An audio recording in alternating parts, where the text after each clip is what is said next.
Romesa, gadis cantik berwajah rupawan itu tampak anggun ketika memakai hijab berwarna merah. Kecantikan yang diwariskan dari sang ibu seolah memperkuat keturunan dari keluarga Bapak Haryono, orang yang terkaya di desanya. Mesa sendiri adalah keturunan yang ketiga dari keluarga terpandang tersebut.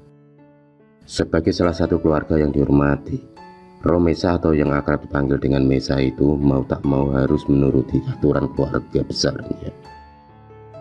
Termasuk tidak boleh memasuki kamar rahasia mendiang Bapak Haryono.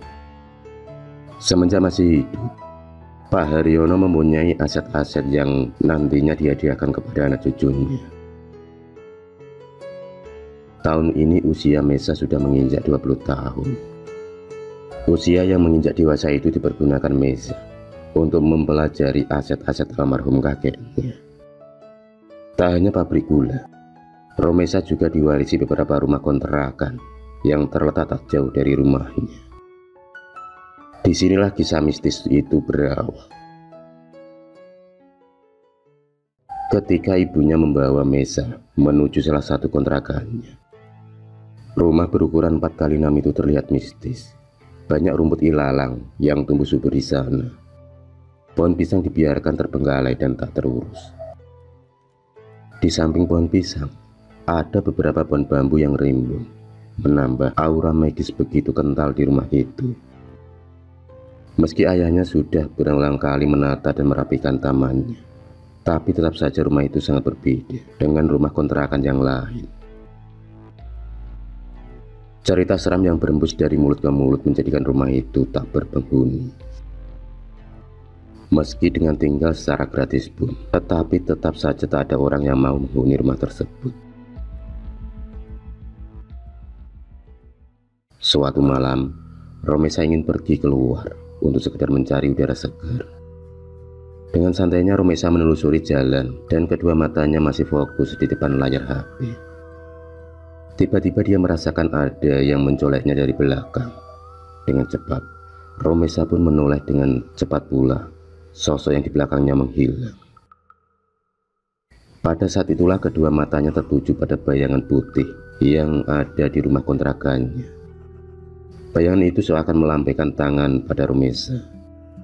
Bukannya takut, dia malah semakin maju melangkahkan kakinya. Dengan dibantu cahaya senter dari HP-nya, Romesa kemudian mempercepat gerak langkah kakinya. Semakin dekat, bayangan putih itu pun semakin nyata terlihat. Dia membuka perlahan pintu yang sudah mulai karatan itu.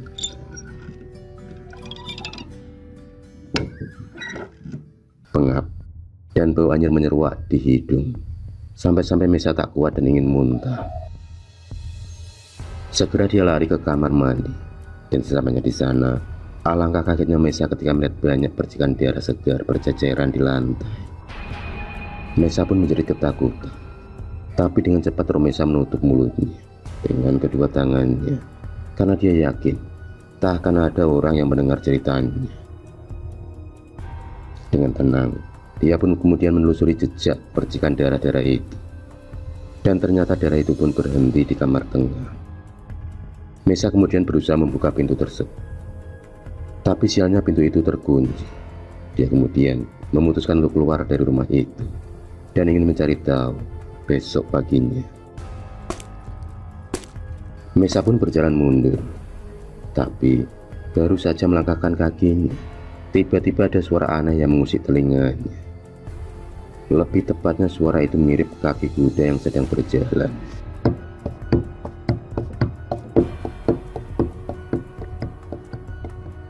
Bulu kudunya pun mulai berdiri.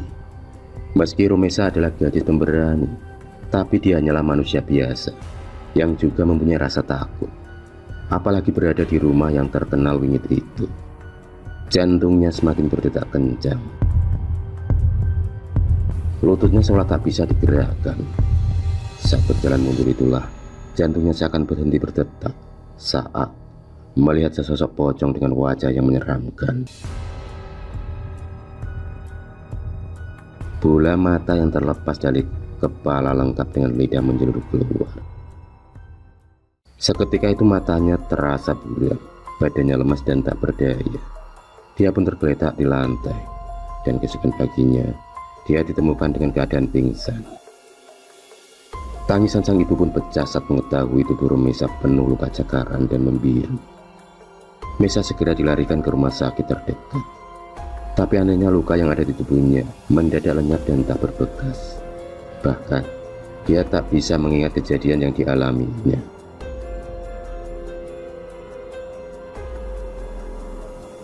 Setelah 2 minggu berlalu, Romesa merasa ada yang tak beres dengan rumah kontrakan berlantai 2 itu. Keanehan pun dirasakan setelah dia bermimpi bertemu dengan almarhum neneknya 4 hari berturut-turut. Nenek Mesa yang sering dipanggilnya dengan Eyang Putri itu telah lama meninggal. Tapi meski begitu, Romesa tak pernah bisa melupakan wajah wanita yang sering memanggulnya tersebut sejak dia masih kecil. Tutur katanya yang lembut dan keibuan membuat Romesa nyaman saat berada di dekatnya. Hingga akhirnya, dia pun mencari tahu sendiri tentang masa lalu kakek dan neneknya. Dia tak mungkin bertanya pada sang ibu, karena Mesa tahu ibunya tak akan berterus terang kepadanya.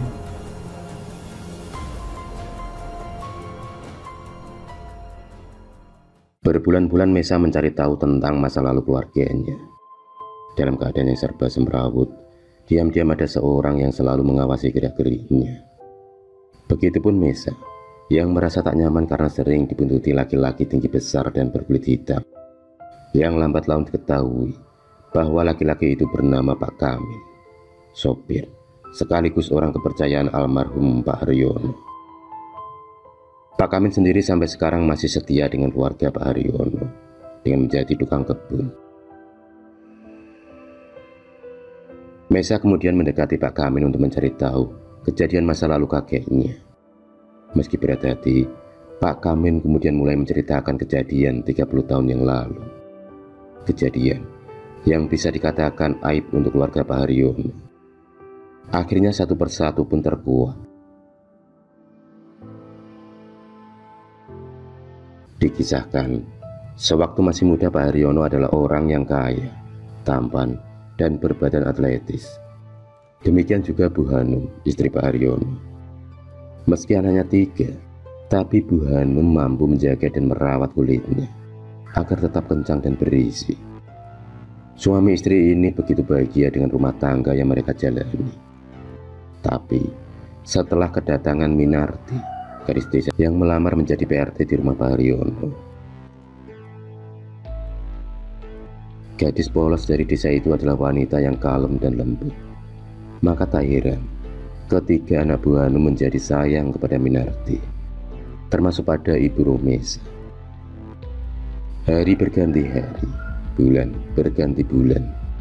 Tak terasa 3 tahun sudah Minarti mengabdi di rumah Pak Haryono dan Bu Hanum.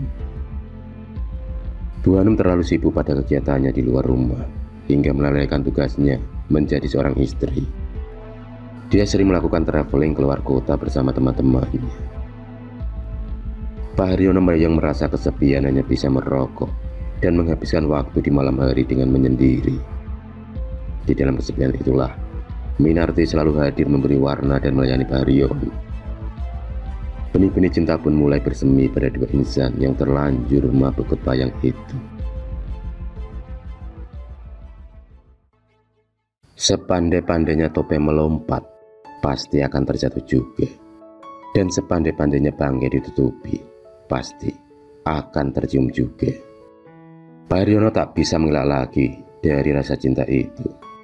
Tapi dia juga tak bisa berpisah dengan Bu Hanum yang telah memberinya 3 putra putri yang lucu. 2 wanita dalam hidup Haryono sekarang membuatnya pusing.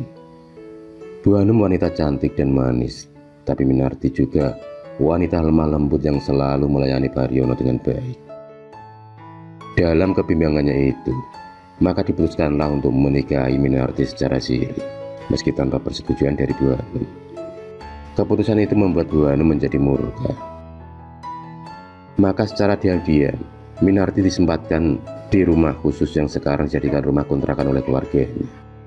Minarti akan disiksa secara sadis oleh Bu Hanum saat Pak Haryono pergi keluar kota.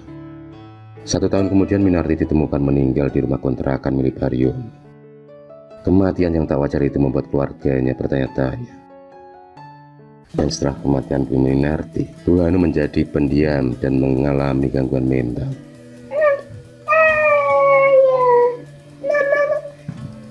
Pak Haryono juga sedikit depresi dan sering sakit-sakitan, hingga meninggal di usia 60 tahun. Dari cerita Pak Kamil, Romesa menyimpulkan kalau sosok yang sering membantu di rumah kontrakan itu adalah arwah Minarti yang tak tenang. Oleh sebab itu, Romesa sering mengirim doa kepada ketiga kakek dan neneknya.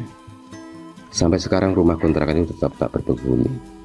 Keluarga menganggap kalau rumah menyimpan sejuta misteri itu sebagai saksi penderitaan Minarti sebagai istri kedua.